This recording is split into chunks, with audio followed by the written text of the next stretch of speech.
Эх 7 хоногт нэг ач холбогдолтой хуулиуд оруулж ирээ. Тэр нийгмийн даатгалын тэр 8 хуулийг эх 7 хоногт оруулж ир. Тэр арилжааны хууль, эдийн засгийн хэрэгжүүлээ, хөрөнгө оруулалт, ашигт малтмал энэ одоо нэрээ арай дэнтлээ. Энэ ач холбогдолтой хууль оруулж ир. Эх 7 хоногт би засгийн газарт үүрэг өгж байна. Их хурлын төрийн байгуулалтын байнгын хороо засгийн газар чиглэл өгөх тухай тогтоолыг өнөөдөр хэлсэн. Тэр чиглэл дээр наад хөрөнгө оруулалтын хуулиа оруулж ир. Наад давхарцын хяналт шалгалтаа бууруул. Их хурл ач холбогдолтой хуулиуд оруулж ирэлтэй. Тэр эдийн засгийн хэрэгжүүлээ хөрөнгө оруулалтын хууль тэр энэ хоёр сайдаа эх 7 хоногт оруулж ирээ. Хэлцэх асуудалд оруулъя. Тэр нийгмийн даатгалын хууль хаана вэ? Хэдэн 10 жил ярьлаа шүү дээ. 21 оны 10 сарын тэр хувийн нэмэлт тэтгэврийн хууль хэлцэх хэсэг дэмжсэн. Тэрнээс хойш 5 жил болж шүү дээ. Тэр хуулийн хэлцэх хэсгээ дэмжсэн хууль байгаа юм байл шүү. Хуулиараа зөвшөөрөгдсөн байлээ.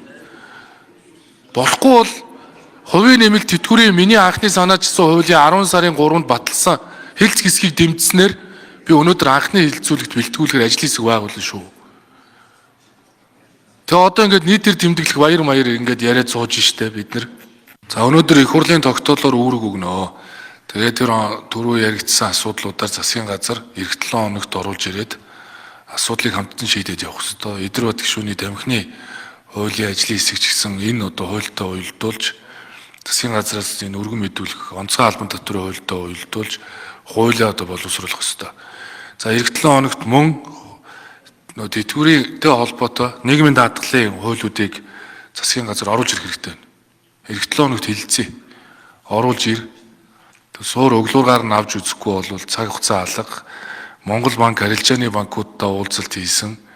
Монгол банкны мөнгөний бодлогын хороо өнөөдөр хуралдаад тэтгэврийн зээлийн эрсдлээр жинсэн хувийг 100% болгож бууруулад эргэн төлөлтийн хугацаа 36 сар болгосон. Ингэснээр мэдээж сард ирэх ачаалал нь бууж байна. Заавал байлгах нөөцийг тэтгэврийн зээлээс хассан шийдвэрийг Монгол банкны мөнгөний бодлогын хороо гаргасан байна. Гэхдээ энэ бол бүх асуудлыг шийдэж байгаа хэлбэр биш. Гэхдээ мэдээж одоо энэ шинэ оны босгон дээр сар шинэ болох ч байгаа энэ цаг үед бол сар болго ирэх ачаалал нь буурна ахмадуудын. За энэ цаг үед тэтгэврийн шинжилгээ хэрэгжүүлэх хуулиудаа хэлж эхлэе. Тэр хувийн нэмэлт тэтгэврийн хуулийг батлая. Тэгээ олон одоо давхаргад тэтгэврийн тогтолцоороо шилжээ. Тийм учраас эх 7 хоногт энэ хуулиа оруулж ирэхийг засгийн газарт даалгаж байна. Дараагийн 7 хоногт дахиад баярын ёслолын өдөр хоног сунгах чуулга хийхгүй шүү.